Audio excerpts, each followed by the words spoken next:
Okay. This is my interview with Bilal Smith, right? Yes. Okay, Bilal Smith about Nickelodeon. Bilal, I'll let you intro it, and you let me know. I'll hear you, and I'll go ahead with the questions. Okay. Well, this is Rahman Johnson here, TV news reporter, WK, WTXL TV, and former host of Nickelodeon Splat. And this is my interview with him to talk about days at Nickelodeon Studios in Orlando, Florida. Thank you, Rahman, for taking the time out to do this. Sure thing, Bilal. Thanks for having me, and it's an honor to be around to remember my time back at Nickelodeon. Yes, definitely. Does it seem like so long ago? It's almost 10 years now since Splat. Does it seem that crazy to you? It doesn't. It doesn't. It seems like it was yesterday. Austin, myself, Valerie, Courtney, which was the first Green Team captain, and later on Chloe. But all of us came together. We were young. We were energetic. Some of them were going off to college. I had just finished college, and it was just a great time in our lives. So when you say that it's been about a decade ago, and I look back, it doesn't seem like it was that long. Oh gosh, it's really crazy because I know I grew up with Nickelodeon Studios. I went there way back in '94, and I have so many memories from being there. So I'm excited to talk about this and for the documentary. It's really going to be fun. And it was a lot of fun. I mean, when you say fun for you going, it was just as much fun for us being there and being in the park and being able to take our experiences. Because just like you, I grew up as a kid watching Nickelodeon as well. So taking all of our experiences together really made it a labor of love. Yeah, okay. Now we're gonna talk about the studios, but let's know more about you first. Did you know you always wanted to be in showbiz and TV and all that stuff? I didn't. I didn't. Ironically, I thought news was my thing. Now, I'm doing news in a different way now, hosting and being an anchor for Bounce TV News and ABC 27 here in Tallahassee. But one of the wonderful things that kind of attracted me back to the industry is the fact that I'm able to present information in a different way. So I always knew I wanted to be in some facet, way, shape, or form involved in transmitting information. So I guess I say no because I don't consider it show business, but I was an actor. I've always been an actor.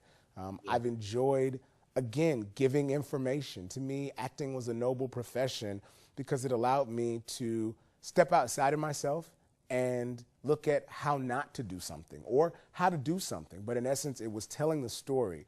And so having that noble calling to do that, it allowed me to do so many wonderful things. But was it show business? Was I one of those people that just popped out and said, yeah, I'm gonna be a star? I didn't, but I knew that in some way, the things that I would do would help to affect change on a global level. And I know that we're doing that now, but we definitely did that in Nickelodeon.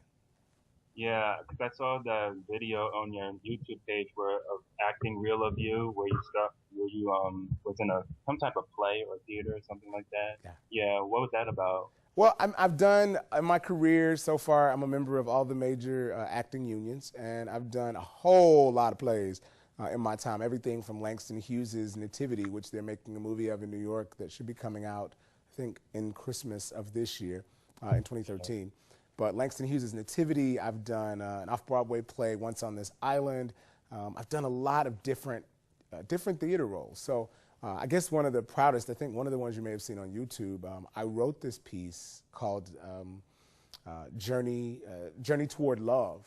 And it was a beautiful piece for me because do you remember a few years ago when Christmas, Hanukkah, Ramadan, and Kwanzaa, the 4 major holidays of the world, all fell within like the same week? Yes, I do remember. And I was touched by that because I'm like, here we have Christians and Muslims and Jews and just people who wanted to celebrate idealism, and they were all celebrating at the same time. And so I wrote this piece where we talked about how everyone could come together and really just enjoy celebrating life. Yeah, that is so cool that you mentioned that. You really appreciate the diversity of the different cultures, and that's really fascinating to me. But let's talk about now how you got on Splat and Nickelodeon. How were you approached for the job first? Interesting story. So my Nickelodeon experience was one that was pretty varied. I was actually headed off to law school. I had taken the LSAT, had done pretty well, had gotten accepted, and I had been an actor. I'd been on Sheena on ABC, had done a lot of other national TV shows, had done stage, but I really wanted to further my education. So I said, you know, I can always come back to acting. I wanted to go to law school and done all the things to get ready. And I applied, or not applied, I went to the audition. Now, let me tell you, in acting, there's something called a breakdown. I don't know if you know what that is, but they tell actors we're looking for a black actor, white actor with green eyes, blue eyes. They tell you exactly what they want. Well, the breakdown came out, and of course it said they were looking for a they were looking for a white actor, white guy, blonde-haired white guy, it said. And of course, I am not blonde. You know, I could pass for a white guy every now and then, but I'm not blonde. So I went to this audition, and it just so happened that the guy who was casting the audition, John Peros, he had cast me in the past for a Checkers commercial. So he knew me. And I get to the audition. There are no other people that look like me at the audition. I stick out like a sore thumb, and he yells at me and throws me out of his audition. He literally says, "Get out." So I leave the audition a little bit dejected, and when I get to the elevator, he starts laughing, and he tells me, "Don't you ever crash another one of my auditions." But then he said, "I'll see you next week." So he calls my agent.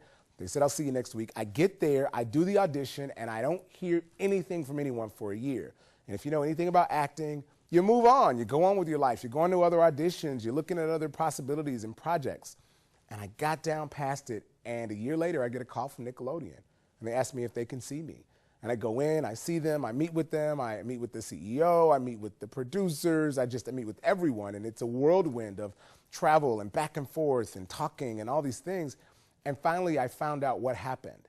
My tape got lost. When they did the audition, the tape was lost in the network in New York, and it sat there. And literally, the story I was told was that they were going to scrap the show because they couldn't find a host. And one of the CEO of Nickelodeon, her son, was walking by. This kid just walking by, and he stopped when he saw my tape. They found my tape this Saturday. It was on a Saturday, and they popped it out, put it in. They were looking at the audition. The son was walking by. He stops, and he looks. He's like, "Hey, Mom, that guy's cool." And he watched my audition, and that's how I got the job. Well, that is interesting. First, you had to wait a whole year, then your tape got lost. I mean, talk about Fate. Experience after experience after experience. Yeah. But luckily, you got the job. You got the host of TV Splat on Nickelodeon. Now, the studios. The first day on set, when you saw the studios and how it looked, were you just fascinated? Because as soon as you walk inside the Universal Studios and you see the big Nickelodeon Splat sign and the slime guys, you're like, "Oh my gosh, this is huge." You know, it's interesting. I don't see or didn't see what you guys saw coming into the park. I go into what's called the back lot. Of course. I've worked in LA, I've worked in Hollywood, so everybody, you know, when you're there, I was there to do a job. I don't think I really took it all in until we had a break. I remember when our first season had that break, and I took it in. I'm like, wow, I'm actually working at Nickelodeon. I didn't have time to take it in. There was a staff of like 80 people to pull that show off every day. People were running around. There were segment producers and game creators and directors and floor directors. And I just didn't have time to take a moment. But I've learned since then, and I do that with every experience, to be appreciative in that moment and enjoy the view. And I think one of the things that taught me that when Barack Obama went through his inauguration again, and he took a moment, I don't know if you remember this moment, but he was walking out onto the portico, and he gave his speech, and he was turning, and he was leaving, and before he walked out, he turned around, and he looked, and he said, "Stop. I want to look out, because this moment will never happen again." Oh my gosh. And he took it in, and that spoke to me volumes. And it said that each and every experience that we have in life is so monumentally valuable that when you have those moments and those experiences, take a moment and just breathe it in and enjoy it. So luckily, I did enjoy it, but I didn't enjoy it initially. Initially, I got there, and it was just like, you're at another studio, you're here to work, and you're here to do a show. And that's what I was there to do. Not that I didn't have fun and enjoy it, but I wanted everyone who came to Universal Studios Florida or who came to Nickelodeon Studios in New York or wherever I was shooting on that day, I wanted those people to get the most amazing experience I could give them. So I do remember though looking there, going into the wardrobe room and looking at all of these clothes that I had to choose from for the show. I remember going into a dressing room that had several rooms in it. And I'm like, this is my dressing room? You know, I remember asking for water and I got like, they were like, do you want sparkling or still? Do you want lemon or lime? You know, it's just all of those things. I'm like, yo, I'm just Rahman, you know? I don't need all that. But it was a great, great experience. And they weren't doing it we were a family. We just wanted to take care of each other. Yeah, definitely. Especially when I hear from people, they say how the job was one of the best experience they ever had. So, in fact, I gave everybody, I had these little, usually when I'm finished with a show or when I'm moving on to the next opportunity, a lot of crews or casts will give each other gifts, whether it be cards or something. And a lot of times what I'll do is I'll buy something. I'll buy one of something for everybody. They meant so much to me that I actually made something for everybody. I had a saying, and of course I had some little things I bought individually for those people that had done special things. But I made these little baskets, and it really, I wrote this poem, and I had like a little scroll, and just something that reminded them, because I'm really into meditation and chill and being zen. So I gave them a little piece of the things that made a difference in my life. I wanted to give that to them, and I handmade each one of those baskets. That's how much that crew at Nickelodeon meant to me. Yeah, that's so awesome to hear that. Did you have a favorite ride or attraction at Universal Studios? Yes, you better know I had a favorite attraction at Universal Studios, Florida. Yeah, of course. Do you have an idea? I mean, can you think of what it was? I'm going to see if ours is the same. What do you think? What's yours? I used to love the Jaws ride. That was like my favorite. Okay. Jaws was cool. Not there anymore. And of course, like this was way back in the early days. I remember Back to the Future. Yeah, I went on it many times. Yeah. You remember Islands of Adventure? I sure do. Yeah, the Hulk roller coaster is amazing. Twister. The Spider-Man ride is Spider-Man, but Twister was fun. Twister, I never rode Twister though. Yeah, it was fun. Twister was a lot of fun. Yeah, there's an oil tanker that comes down and blows up, and water comes everywhere. It's sad because I've ridden all the rides at Universal so much, even before Nickelodeon, because I was from Florida. Going down to Orlando, I just would go, and of course my annual thing now is to go every year for Halloween Horror Nights. I love Halloween Horror Nights. But to answer your question, favorite ride at Nickelodeon, drum roll, it's The Mummy. The Mummy. The Mummy is that is my, you know how everyone has the thing that they do? Like right now, before I go on my show that I do now, I go in my dressing room and I put on some music. I literally go in there for just a few minutes before I start shooting the day, and I have a zen moment, and whether it be, like I think I was listening to Estelle earlier today, but whether it's Adele or Estelle or we're kicking it with Laura Mvula or some Lil Wayne, whoever it is, I gotta have my music and have my moment to get me in the zone. That was my zone at Nickelodeon, going to The Mummy. Every day I rode The Mummy. Every day.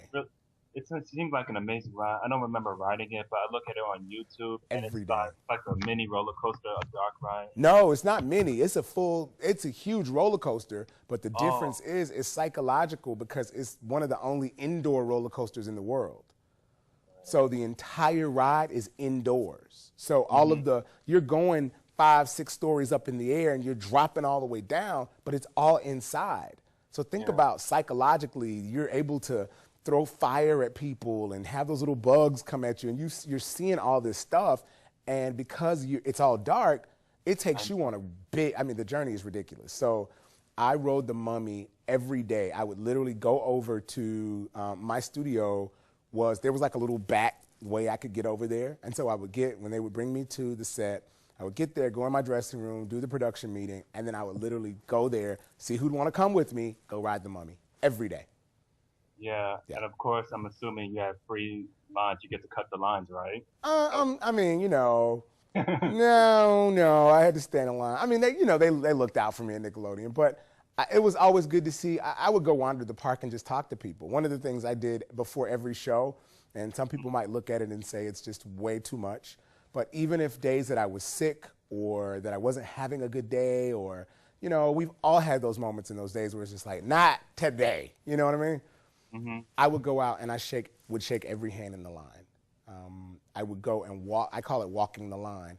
And I would go out to the line where all of the people were lined up and I would shake every hand. And kids with developmental disabilities, kids who had some physical disabilities, kids who just may have had some issues and a group brought them there.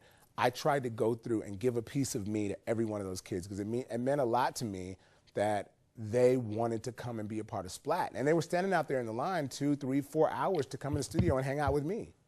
Yeah. So, And that brings up the next question, the studio tour. What was that like? amazing. Amazing. Yeah. I would pop out sometimes if I had time between takes, or obviously our show was live, but I would do a lot of taping of stuff, of promos and interviews and that kind of thing. So if I had some time during the day, I'd pop over to the studio tour. And it was really cool to see kids' faces light up because they're like, wait a minute, I just saw you on TV yesterday. Yeah, you know, or of course. like, you're SpongeBob's friend. I'm like, yeah, I am SpongeBob's friend. Yeah, so Yeah. it was a great. Can I tell you? There was this one story where and it really underscored. Yes, I'm an actor. Yes, I'm a host. Yes, I'm a news guy. I'm an anchor.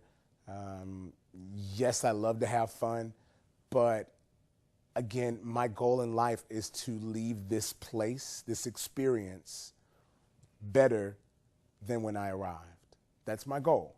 And I felt like the things I'm doing in my life kind of led me to that. In this one story, I remember meeting these cute little boys from, I want to say like Arkansas, and they had the coolest little country accent. And they said, hey, Mr. Rockman. And the little kid come up, he's like, Rockman, Rockman. And they gave me a hug. And I was like, what's up, dude? You know, enjoying hanging out with them. And I was talking to them and walking the line. And so their mom came up to me, really nice lady. And she said, you know what? You're the first black person that's ever been in our house. Goodness, really? And when she said that, it was an honor. She didn't say it as though she was racist and wouldn't invite black people into her home.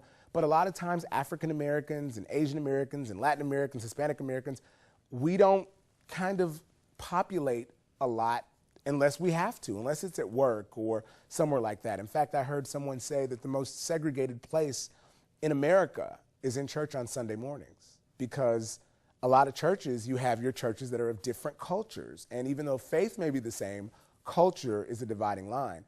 But here's someone who said that we are not only allowing, but inviting you to come into our home and be a part of our family. And it doesn't matter what you look like or where you're from, but we appreciate you and we hope you appreciate us. And it was a mutual love affair. And so when I heard that mother say that to me, and those kids were there, and they didn't look at me as Rockman Black or Rockman White, they just said, hey, Rockman, the guy that hangs out with me after school every day. And I was able to leave a message of positivity. It made it all worthwhile. It was like, you know what, you're exactly where you're supposed to be. Wow, that's really interesting, because another former host of Nick Studios, of course, Phil Moore, he was an African-American host of Nick Arcade. And that's really just to hear you say that, and him from the past of the studio, I'm sure he must have had the same effect as well. You're not black, we just see you as a person. So that's really touching to hear that.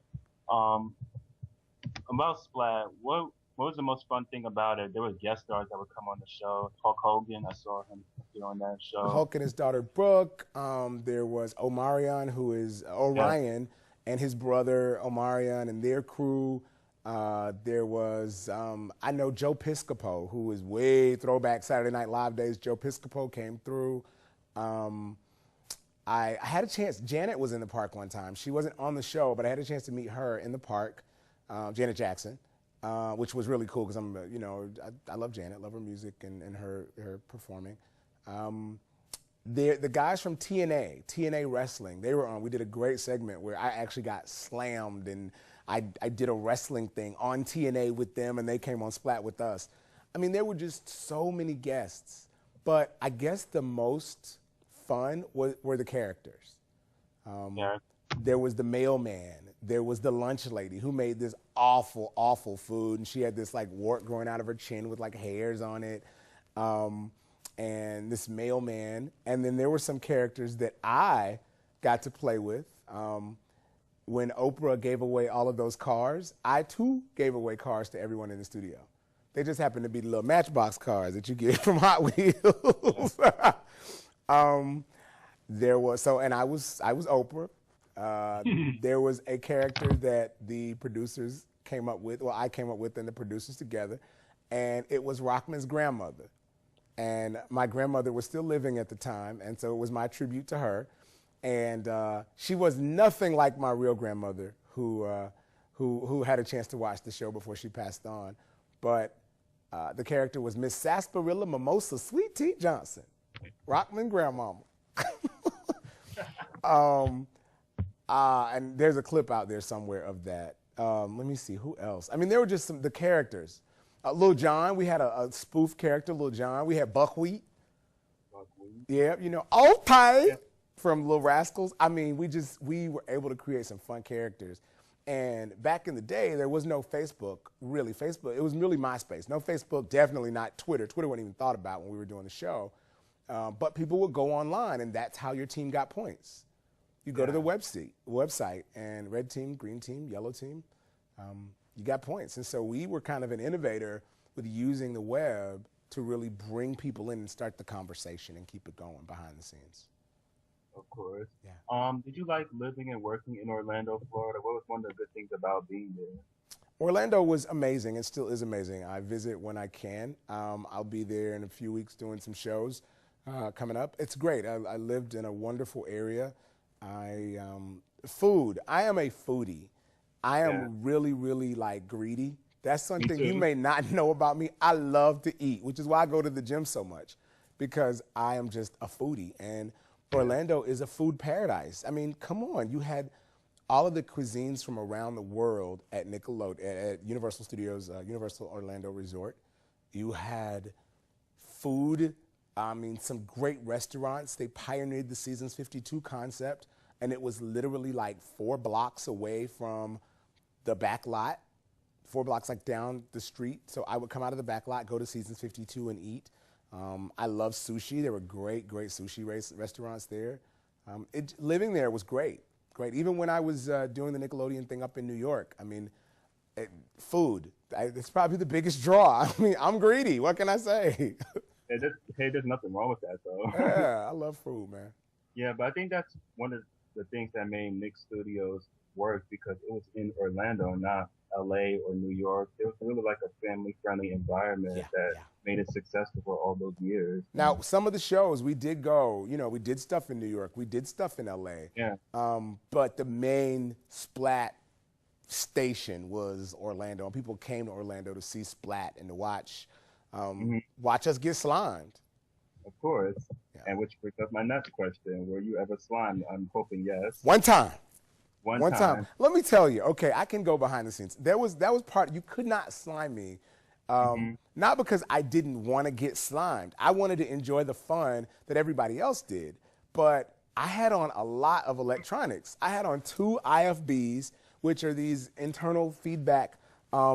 They tell you what's going on. So your producers and directors are talking to you, and then the network operations center is talking and giving you all the details you need, because this is a national show that's going actually international. So you got to know what's going on. So I got that on. I got another mic battery pack. So you didn't see it, but I got all kind of wires and stuff strapped underneath my clothes. That does not mix well with slime. I just want to, unless you want to see me electrocuted on the set of Splat, which would not be pretty, they did not slime me. However, I wasn't kind of not paying attention, but they were like, okay, Rahman, we're going to take your regular mic off and give you this mic. And don't worry about an IFB, because this is a quick segment. This is at the end of, I think, season 2. So I'm thinking, oh, okay, cool. And I'm running around doing my due, really not thinking. And they're like, okay, well, we're going to have you do such and such and such. And they're just telling me, I'm like, okay. And we're moving so quickly. And the next thing you know, they got me. They got me. Yeah. And I got slimed. And it was fun. Although there was green stuff in places that I will not even imagine. But that's okay. It took a while to come out, but I enjoy every minute of being slimed. And it tastes good, too.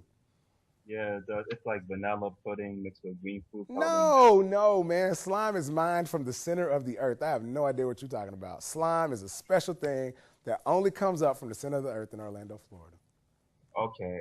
Okay. All right. I'm like, okay, I just got schooled. All right, that's okay. But did you like seeing other shows growing up being taped at the studios? Where do you remember the shows being taped there? Super Slimy Double Dare. Double Yeah. Dare. I'm a Mark Summers fan. I remember when I met Mark, and I was blown away because I grew up watching Mark Summers and watching Double Dare. And he's like, don't tell anybody that because then they're going to know how old I am. But Well, big Mark Summers fan. That was my major show that I saw. And like you, I remember, and you probably don't remember this, but when we had Nickelodeon, it was called cable TV because there was literally a cable that came out of the TV and it attached to this little box, and the channels would zip back and forth. And cable really only existed of maybe 30 channels, but oh, it was big stuff. And of course, I would love to keep mine on Nickelodeon. yeah, but there were no other shows being filmed there at the time of Splat, right? Oh no! There were no other shows being filmed. Some studio, some of the stuff in the back lot. There were some health shows. The only show that was actively working was TNA Wrestling. Yeah, TNA Wrestling. TNA It was was there for like 8 years, but recently gone now. exactly. Yeah, they were. It was so funny, and I don't want to give it away, but I remember going to the studio, and you see these huge wrestlers, these TNA guys, and they would be just having the most like conversations that you would have in any office building. You know, hey John, how's Barbara and the kids? Oh, they're great, Sam. You know, did you see the other night that cooking segment on the cooking channel? And you're like, what? Mm-hmm. And then like an hour later, they're like, y'all don't want me, and they're yelling at each other. And you're like, but wait a minute, you just, y'all were hanging out talking about the cooking channel. So that was real funny to get to see the behind the scenes of those guys. But TNA, they were the nicest people in the world to be neighbors. Yeah, I'm assuming wrestlers. I like wrestling though, old school man. Yeah. But going back to Splat, Sure. sadly it was the last show taped there. Did you know that was gonna be the last show? We kind of knew, because that's why I gave the gift. We knew the season had wrapped for that particular show, but we didn't know whether they were going to bring us back or not. And there was a lot of conversation about it. We kind of figured it had run its course. Splat was very expensive to produce. It took a lot of manpower. It was at the end of every show, I would literally go back to my dressing room and almost just kind of crash out before I went back home because it took a lot to do it. You're literally running around and moving and going, and we shot for 2 hours. It was live. It was in the round. So there's no, when I say in the round, I mean there's no 3-camera setup. These cameras are following you around and you're moving, and you're giving your energy to 300 to 350, sometimes 400 kids every day. And so it took a lot to come up with new and interesting games and new and interesting visuals and all of those things that it took to make the show great. So we did a lot of great shows. We made amazing television. We were a ratings juggernaut, but it ran its course. So there were some tears, but there was also a sigh of relief. There was a, oh, that's done now. But I think all of us, in fact, I remember getting an email. I think we're all going to try to get together and have like a reunion. I don't know whether it'll be televised or not, but I know the producers and directors and Nickelodeon and all the talent, I think we're going to get together and just reminisce on those wonderful times we had at Splat. Oh, do you know where? In Orlando, come on, in Orlando, of course. Okay. Where else? And people are all over the country. I know Valerie Ortiz is, she's an amazing actor and host. She actually works, I believe, on Latin American, Latin, the entertainment channel. Valerie's out in LA. Austin Scott is doing some amazing work. Austin was just a wonderful rapper and beat maker and performer, as well as an actor and a visual effects artist and creative artist. Austin is now in LA doing a lot of behind the scenes stuff, and he's got married. And Courtney Hammond, who was our first Green Team captain, she is in New York, and she's been working on Broadway. She is a diva, and she's an amazing singer and director, and I believe she graduated from NYU. And our second Green Team captain, when Courtney decided to go off and finish school, was Chloe Dolandis, and Chloe came back to host Slime Time Live, and she co-hosted that. And Chloe also, I talked to her a few months ago. Chloe is recently released a new single. So she's doing her thing on the music scene. She was an amazing singer, is an amazing singer and artist in that respect. So all of the talent who were involved, and of course I'm doing Bounce TV, which is, Bounce is the premier network for urban lifestyle audiences, and the Bounce TV news is really just taking off by storm. So all of us have continued to do some really amazing things still in entertainment. Yeah, I recently saw your interview with Vidal Lazi, the prankster. Yes. On YouTube. Yes. I'm a huge fan of him, so that must have been a blast. Oh, he came into the studio, and I didn't know him, and I'm looking around the studio because I'm like, I know something is gonna happen. Something's gonna drop out of the ceiling. Somebody's gonna hit me. I'm just ready. And Vitaly is such a cool guy, and so by me being Vitaly after the show, he was like, look, you got to come and do one of my pranks with me. So you may see me turn up on one of his pranks with him.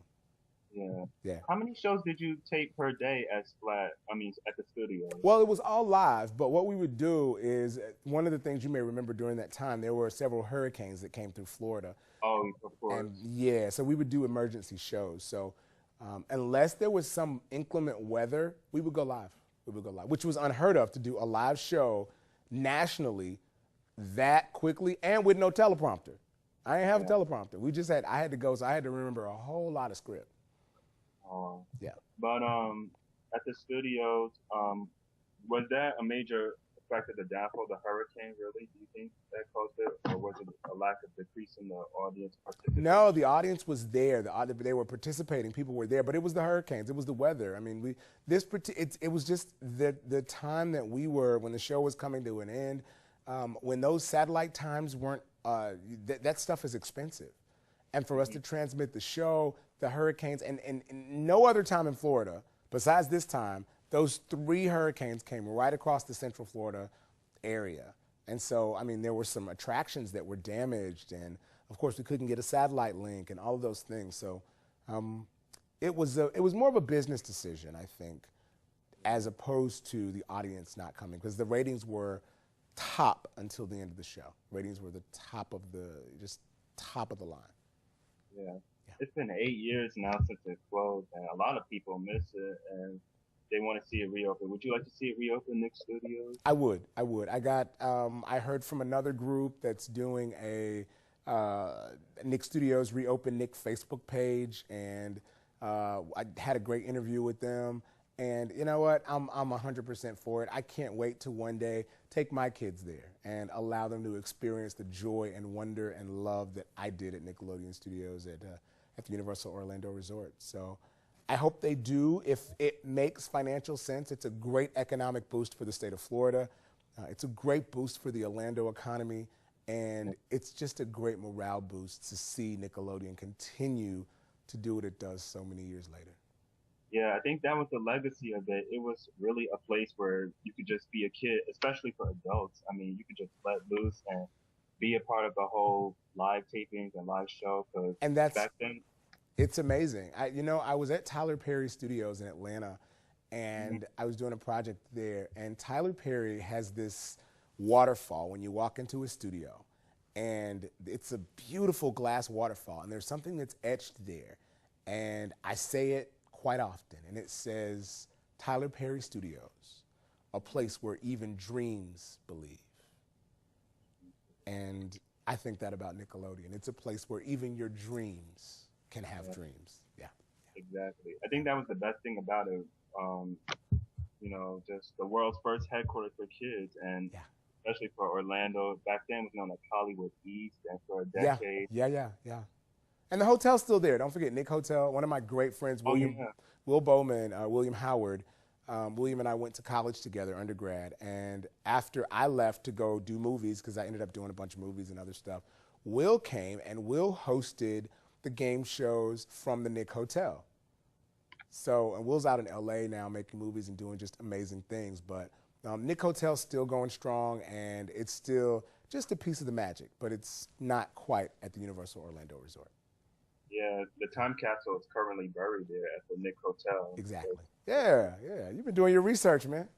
Oh yeah, I know all about it. I know all about Nick Studios. I love that place. Yeah. It was a special place for everybody to enjoy, Yes, it was. Yes, it was. especially yeah. Well, it's But been enjoyable. You have any other questions? We're here because we're hitting up on against our um, time, but no, I don't actually. But before I let you go, could you do one quick thing? sure.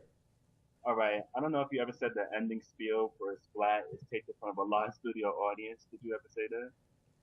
No, because remember, we weren't taped. We were live. So I would Yeah. never say that. And I would always try to end each show. You're taking me way back because I don't remember what I would say. But at the end of each show, I try to leave them with like some positive feedback thing. Oh gosh, like it would be something like, whatever it was something saying, hey, take your life into your own hands and make a difference in the world, something like that. Yeah, yeah. Well, I'm giving you a chance to say it now. Splat was taped in front of a live studio audience at Nickelodeon Studios at Universal Studios. I will say it. I will say it. And actually, I won't say taped, but I'll say this. I'm Rahman Johnson, and Splat was shot in front of a live studio audience at the Universal Orlando Resort in Orlando, Florida. Yeah, there you go. How'd it feel to say that now? It feels good. You taking me back. You taking me back. It's been a long time, but sometimes you just don't fall off of the horse. Yeah, definitely. Yeah. Well, Ramen, thank you so much for doing this interview. I know it's been a hectic day for both of us, but thank you so much for being part of the documentary and reminiscing about Nick Studios. And yeah, I'll watch your videos on TV and make sure to get more interviews with pranksters and stuff like that. Thank you so much for doing that. Thank you again, Bilal. It's been indeed a pleasure, and I hope that Nickelodeon, if they decide to bring it back, I can't wait to one day take children of my own there and experience the magic too. But thank you for the opportunity. No problem. All right, I'll talk to you later. Have a good one. Bye-bye. Bye-bye.